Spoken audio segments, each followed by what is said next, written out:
শাস্ত্রে বললেন কৃষ্ণ কৃপা জগৎময়, গুরু কৃপা কোনো কোনো ভাগ্যবান ভাগ্যবতীর হয়। যদি তোমার গুরু কৃপা হয় তবেই কিন্তু গোবিন্দ সন্তুষ্ট হবে, তাই না? তাই আগে মন্ত্র নিতে হবে, অবশ্যই মন্ত্র নিতে হবে।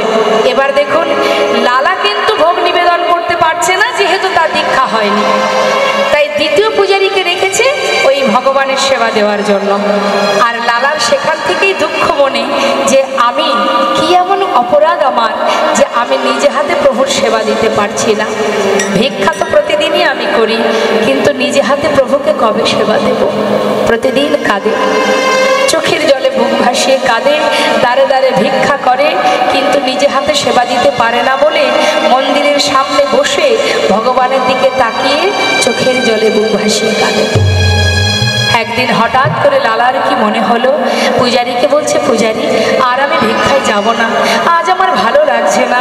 শোনো পূজারী, আমি ওই গুহার মধ্যে গিয়ে একটু ভজন করব, তুমি মন্দিরে ভোগ নিবেদন করে আমাকে একটু প্রসাদ দিয়ে আসবে, কেমন? বেশ। লালা কি করেছে, পূজারীকে সব কিছু বলে নিজে চললেন গুহার মধ্যে। গুহার ভিতরে গিয়ে দৃঢ় প্রতিজ্ঞা করলেন, কি এই রইলাম গুহার মধ্যে বসে, আর আমি বাইরে বেরোবো না। শুনেছি তোমাকে ডাকলে নাকি তুমি সাড়া দাও। আমি জানি না কোন অপরাধের কারণে আজও আমি তোমার দেখা পেলাম না। জানি না আমার কি অপরাধ, নিজে হাতে তোমায় সেবা দিতে পারি না। হে দয়াময়, তুমি তো কাঙালের হরি, তুমি তো ভক্তের ভগবান, আর কতদিন তোমার অপেক্ষায় রাখবে আমার? এই গুহার মধ্যে বসে আমি ভজন করব, তোমার যদি কৃপা হয় তুমি আসবে, না হলে এই গুহার মধ্যেই আমি প্রাণ ত্যাগ করব। ভজনে বসেছে লালা, আর এদিকে মন্দিরের পূজারী ভোগ নিবেদন করে চিন্তা করছে, তাই তো লালাকে প্রসাদ দিয়ে আসতে হবে। প্রসাদের থালা নিয়ে যেই না বাইরে পা রেখেছে, হঠাৎ ঝড় বৃষ্টি। ভগবানের কিছু লীলামা, তিনি কিন্তু সেই ভক্তকে গুহা থেকে বাহির করবেন বলে আজকে এই লীলা তিনি করছেন। কারণ ভক্ত তো প্রতিজ্ঞাবদ্ধ যে গুহা থেকে আর সে বেরোবে না। এখন তার বোঝা তো ভগবানকে বইতে হবে। ভক্তকে গুহা থেকে বের করার জন্যই তিনি ঝড় বৃষ্টি দিলেন বৃন্দাবনে। পূজারী মনে মনে চিন্তা করছে, এত বৃষ্টি কি করে যাব আমি গুহার ভিতর? বৃষ্টি বন্ধ হোক তারপরে যাব। এই ভেবে প্রসাদের থালাটা বারান্দাতে রেখে ভিতরে ঢুকে গেছে। আর ভগবান ভক্তকে গুহা থেকে বাহির করবার জন্য তিনি পূজারীর রূপ ধারণ করে সেই ঝড় বৃষ্টি মাথায় নিয়ে যাচ্ছে ভক্তের কাছে প্রসাদের থালা নিয়ে। যখন যাচ্ছে বা বৃষ্টির মধ্যে দিয়ে ভিজতে ভিজতে যাচ্ছে গোবিন্দ ভক্তকে বাহির করবে বলে। কিভাবে বাহির করছে দেখুন, যত ভিতরে ঢুকছে তত ভজন শুনছে, ভক্ত গাইছে, রাধে কৃষ্ণ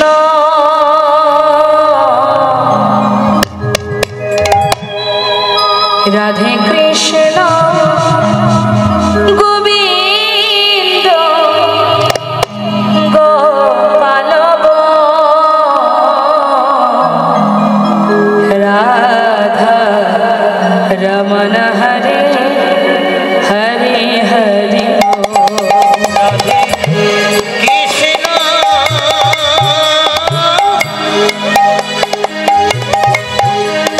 গোবিন্দ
জগতের না তুমি রাধানাথ জগতের না গোপী জন বল্লভ প্রভু গোপীনাথ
প্রসাদের থালা নিয়ে গুহার ভিতরে ঢুকে ডাকছে লালা।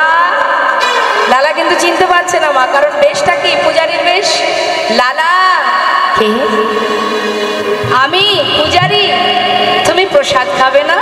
এই দেখো প্রসাদ এনেছি। লালা কিন্তু কিছুই বুঝতে পারলো না, প্রসাদ খেলো, আবার প্রভু চলে গেলেন। এদিকে বৃষ্টি যেই বন্ধ হয়ে গেছে, মন্দিরের যে প্রকৃত পূজারী সেই চিন্তা করছে তাই তো লালাকে প্রসাদ দিয়ে আসি, বৃষ্টি তো বন্ধ হয়ে গেছে। যেই না প্রসাদের পাত্র নিয়ে আবার গুহার ভিতরে গেছে মা, গুহার ভিতরে গিয়ে ডাকছে লালা। লালা কে?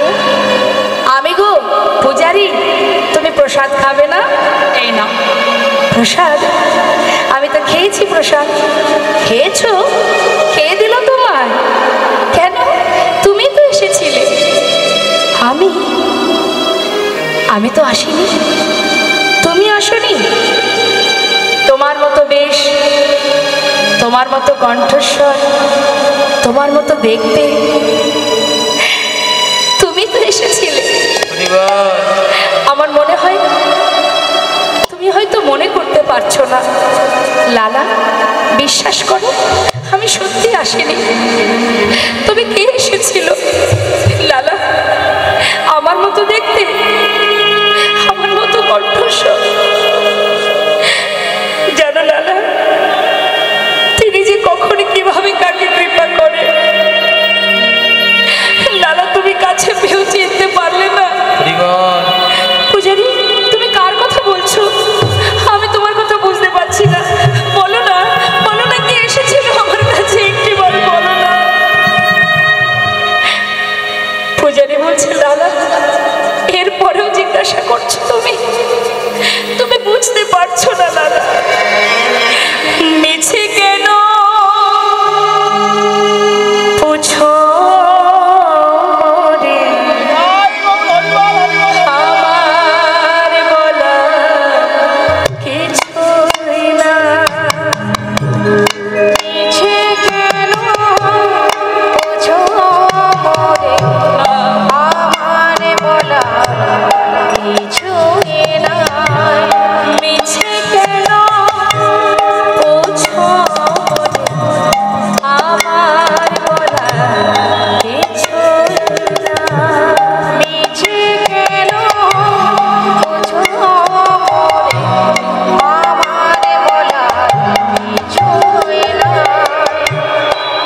লালা সেই বাবাজির চরণে গিয়ে চরণটা জড়িয়ে ধরে চরণ তলে আছড়ে পড়ল। বাবাজি বলছে, লালা আমার চরণে পড়লে কেন, সরে যাও, কি হলো তোমার? বাবাজি, আজ আমি আর তোমার চরণ ছাড়ব না। আজ তোমায় বলতেই হবে, তুমি কেন আমায় দীক্ষা দিলে না? কেন, কি অপরাধ আমার? কেন তুমি দীক্ষা দিচ্ছ না? জানো বাবাজি, তাকে কাছে পেয়েও হারিয়ে ফেলেছি। বাবাজি, আজ তুমি আমায় বলো, কেন তুমি দীক্ষা দিচ্ছ না? কি অপরাধ আমার? বাবাজি বলছে, লালা ফিরে যাও, এখনো তোমার দীক্ষা দেওয়ার সময় হয়নি। বাবাজি, যত সময় তুমি না বলবে আমি তোমার চরণ ছেড়ে কোথাও যাব না।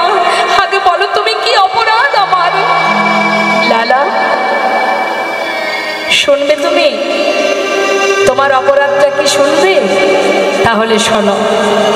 তোমাকে বলেছিলাম তুমি সবার ঘরে ভিক্ষা করবে, প্রত্যেকের ঘরে ঘরে যাবে।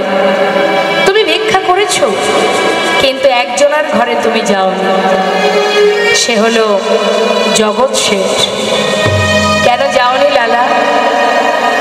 বাবাজি, ওদের সঙ্গে আমাদের পুরানো একটা দ্বন্দ্ব আছে, তাই আমি যাইনি। লালা, যখন তুমি জমিদার ছিলে তখন তোমার দ্বন্দ্ব ছিল, বিবাদ ছিল। এখন তো তুমি আর জমিদার নও, তোমার জমিদারিও আর নেই, তাহলে বিবাদ দ্বন্দ্ব কেন থাকবে? লালা, যাও, হৃদয় থেকে হিংসা, ক্রোধ, লালসা, কামনা, অহংকার সর্বস্ব ত্যাগ করো, তবেই তো তুমি কৃষ্ণের পরম ভক্ত হতে পারবে। ভজন অত সহজ নয় লালা। যার সঙ্গে তোমার দ্বন্দ্ব আছে, বিবাদ আছে, তার বাড়িতে গিয়ে মাথা নত করে এক মুষ্টি তণ্ডুল ভিক্ষা করে নিয়ে এসো।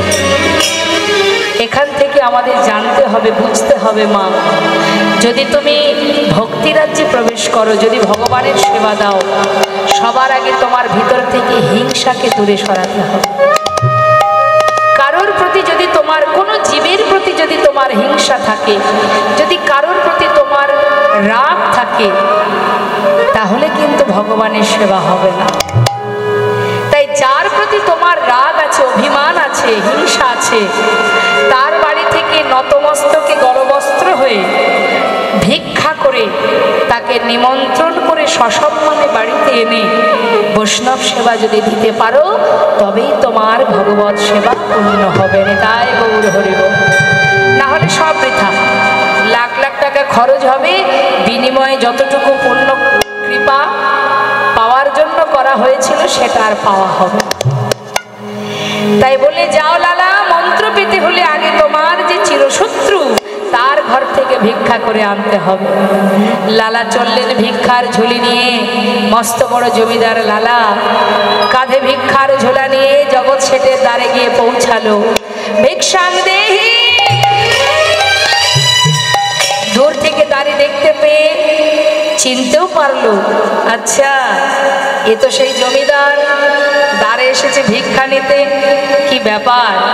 বেশি কিছু জানার চেষ্টা না করে তাড়াতাড়ি করে ঘর থেকে কিছু দামি রত্ন নিয়ে লালার কাছে এসে বললেন, ভিক্ষা নেবে? বেশ। সেই দামি রত্নগুলো নিয়ে যখন ভিক্ষার ঝোলায় দিতে যাবে, লালা বলে উঠলেন, শোনো দাঁড়ি, আমি তোমার কাছ থেকে ভিক্ষা নেব না। যে তোমাদের জমিদার তাকে একবার ডেকে নিয়ে এসো। আর যেগুলো তুমি এনেছো আমার কাছে, আমি তো এ ধন নিতে পারবো না। আমি ধনের ভিখারি নয় গো, আমি ধনের ভিখারি আমি ধনের ভিখারি নই গো, আমি ধনের ভিখারি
ভিক্ষা নেবে না, তাহলে বাবুকে ডাকতে হবে। ঘরের ভিতরে প্রবেশ করে জগৎ শেঠকে বললেন, বাবু পুরানো শত্রু আপনার দ্বারে দাঁড়িয়ে আছে ভিক্ষার ঝুলি নিয়ে। জগৎ শেঠ বললেন, কে সে? আর কে? সেই বড় জমিদার লালা। বলো কি তুমি? আমি দেখতে চাই তাকে। যখনই কিনা দাড়ির হাত ধরে জগৎ শেঠ সদর দরজায় এলো মা, লালার সর্ব অঙ্গে হরিনাম কৃষ্ণ নাম লেখা, কাঁধে রয়েছে ভিক্ষার ঝোলা, চোখে কৃষ্ণ প্রেমের বাড়ি। এক দৃষ্টিতে তাকিয়ে জিজ্ঞাসা করছে, তুমি যে বেশ পরিধান করে আমার দ্বারে দাঁড়িয়েছ, একটু বলবে এটা তোমার আসল বেশ নাকি কোনো ছলনা? কোনো ছলনা নয় তো? তখন লালা বলে উঠলেন, না না, আসিনি আজ তোমার কাছে বন্ধু কোনো ছলনা,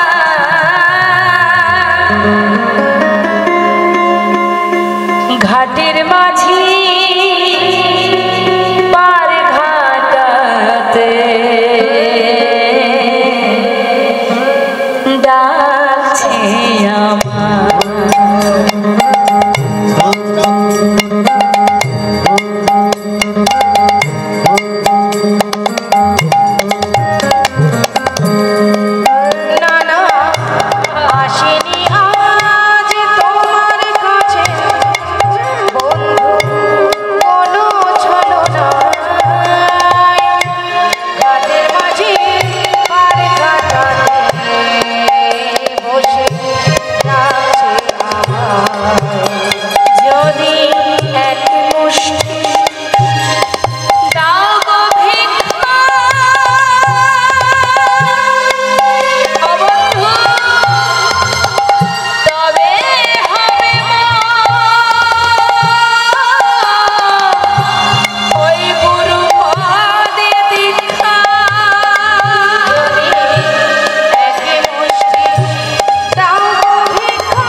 ভিক্ষার ঝোলায় দিল। যেই না ভিক্ষা পেয়েছে লালা আর স্থির নেই মা, পাগলের ন্যায় ছুটতে ছুটতে বাবাজির কাছে গিয়ে বলছে, বাবাজি চেয়ে দেখো আমি ভিক্ষা এনেছি, এবার তো তুমি মন্ত্র দাও, আর কতদিন আমি যে তার দেখা পেতে চাই। বাবাজি বলছে, মন্ত্র তো অবশ্যই দেব, কিন্তু তোমার পিছনেও কে আসছে? আমার পিছনে? হে কি বন্ধু, তুমি আমার পিছনে এসেছো কেন? জগৎ শেঠ বললেন, লালা তুমি যখন আমার দ্বারে গিয়ে বললে পার ঘাটার মাঝে পারে দাঁড়িয়ে আছে, তোমার জীবন বেলা বয়ে যাচ্ছে, তোমাকে এক মুষ্টি তন্ডুল দেওয়ার পর আমি আর ঘরে যেতে পারলাম না। আমারও যেন মনে হলো তোমার যদি জীবন বেলা বয়ে যায়, আমারও তো জীবন বেলা বয়ে যায়। তাই তোমার পাছু পাছু তুমি একটি বারও আমার দিকে চাইলে না, কিন্তু আমি তোমাকে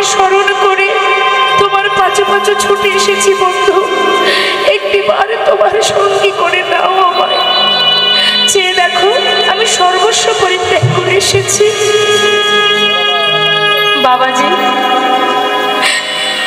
ও সেই বন্ধু যার ঘরে ভিক্ষায় গিয়েছিলাম, সর্বস্ব ত্যাগ করে এসেছে। তুমি ওকে কৃপা করো। বাবাজির কাছ থেকে দুই বন্ধু একসঙ্গে মন্ত্র গ্রহণ করলো। যেই না মন্ত্র পেয়েছে মা, আর নিজের মনকে স্থির রাখতে পারছে না। কতক্ষণে গোবিন্দের শ্রীবদন দর্শন করবে। পাগলের ন্যায় পথে পথে ঘুরছে বৃন্দাবনের অলিতে গলিতে, কৃষ্ণ কৃষ্ণ কৃষ্ণ। একটিবার বলো প্রভু, কেমন করে তোমাকে ডাকবো, কিভাবে তোমায় ডাকবো, আমি কেমন করে ডাকব প্রভু, বলে দাও তুমি, বলে দাও আমি কেমন করে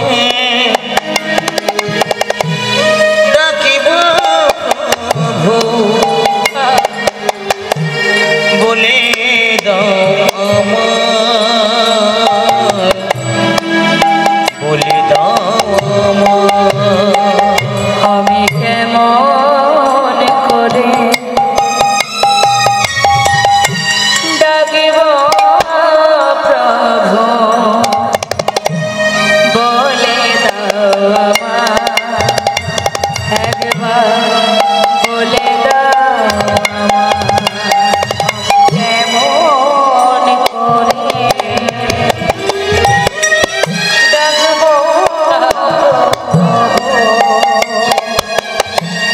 বলে দাও তুমি, বলে দাও তুমি ললি দয়াল হরি, সবার দয়া করো।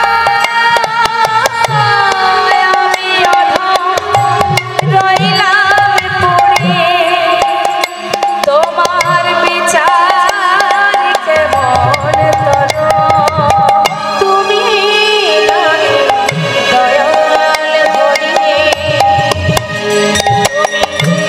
সবার বিচার করো। আমি অধম রইলাম পড়ে, তোমার বিচার কেমন করো। তুমি লাগে দয়াল হরি, সবার দয়া করো। আমি অধম রইলাম পড়ে, বলো বিচার কেমন করো। তুমি নাকি দয়াল হরি, তুমি সবার বিচার করো। আমি অধম রইলাম পড়ে, তোমার বিচার কেমন করো। আমি কেমন করে ডাকবো ডাকিব প্রভু,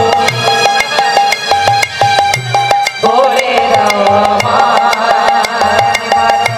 বলে দাও তোমার নামে ডাকিব প্রভু, বলে দাও আমায়, একবার বলে দাও আমায়। তোমায় কেমন করে ডাকিব প্রভু, বলে দাও আমায়, তুমি বলে দাও আমি কেমন করে ডাকবো, বলে দাও আমায়, তুমি বলে দাও আমায়। পথে পথে গোবিন্দকে ডাকতে ডাকতে মা এক সময় লালা আর জগৎ সেটি স্থির করলেন, তোমার দেখা যদি না পায় তাহলে প্রাণ আর রাখবো না, যমুনার জলে নিজেকে বিসর্জন করে দেব। ভক্ত যদি কঠিন হয়ে যায় মা, ভগবানের সাধ্য নেই দূরে থাকার। যখনই প্রতিজ্ঞা করলেন যে আমরা তোমার দেখা না পেলে যমুনার জলে প্রাণ ত্যাগ করব। লালা যখন ছুটতে ছুটতে যাচ্ছে, জগৎ সে পিছন থেকে ডেকে বললেন, বন্ধু মরতেই যদি হয় তাহলে তুমি একা কেন, আমাকে সঙ্গে করে নাও, দুইজনে একসঙ্গে প্রাণ ত্যাগ করব। এই বলে যমুনার ঘাটে গিয়ে যখন এক পা দুপা করে জলের ভিতরে নামছে, আর গোবিন্দ দূরে থাকতে পারলেন না। যমুনার ধারে বালুরাশিতে ত্রিভঙ্গ বঙ্কিম ঠামে দাঁড়িয়ে তিনি ডেকে উঠলেন, লালা। দাঁড়িয়েছে, লালা কে? একবার পিছন ফিরে চেয়ে দেখো। যেই না বলেছে, পিছন ফিরে তাকিয়ে দেখছে গোবিন্দ দাঁড়িয়ে আছে ত্রিভঙ্গভাবে। ছুটে গিয়ে প্রভুর চরণটা জড়িয়ে ধরে প্রভুর চরণে আছড়ে পড়লেন, জড়িয়ে ধরে বললেন, প্রভু এতদিনে তোমার দেখা পেলাম, এতদিন পর সারা জীবনের সাধনা আমার সার্থক হলো প্রভু। যে আশা নিয়ে সর্বস্ব পরিত্যাগ করেছি আমি, আজ আমি আমার আপন ঘরে তোমার চরণে আমি জায়গা দাও প্রভু আমার, আমি যেন আরে তোমার চরণ ছাড়া না হই, এই চরণে আমাকে ঠাঁই দাও, আজ আমার জীবন ধন্য হয়ে গেল। এসো দয়াময়, একটিবার আমার সামনে নয় আমার হৃদয় মন্দিরে এসো। দুই ভক্ত দুবাহ প্রসার করে প্রভুর দিকে চেয়ে রইলেন। মম অন্তর মন্দিরে এসো এসো মাধব কৃষ্ণ গোপাল, এসো মাধব কৃষ্ণ গোপাল। মম অন্তর মন্দিরে একবারে শুয়ে পরবর্তী গল্পে নিয়ে আসুন। মাধব কৃষ্ণ গোপাল, এসো মাধব কৃষ্ণ গোপাল। এসো এসো তুমি এসো হৃদি মাঝে, অন্তর জামি হরে প্রাণে প্রিয় রাধে। এসো এসো তুমি এসো হৃদি মাঝে, অন্তর জামি হরে প্রাণে প্রিয় রাধে। এসো এসো তুমি এসো হৃদি মাঝে, অন্তর জামি হরে প্রাণে প্রিয় রাজে।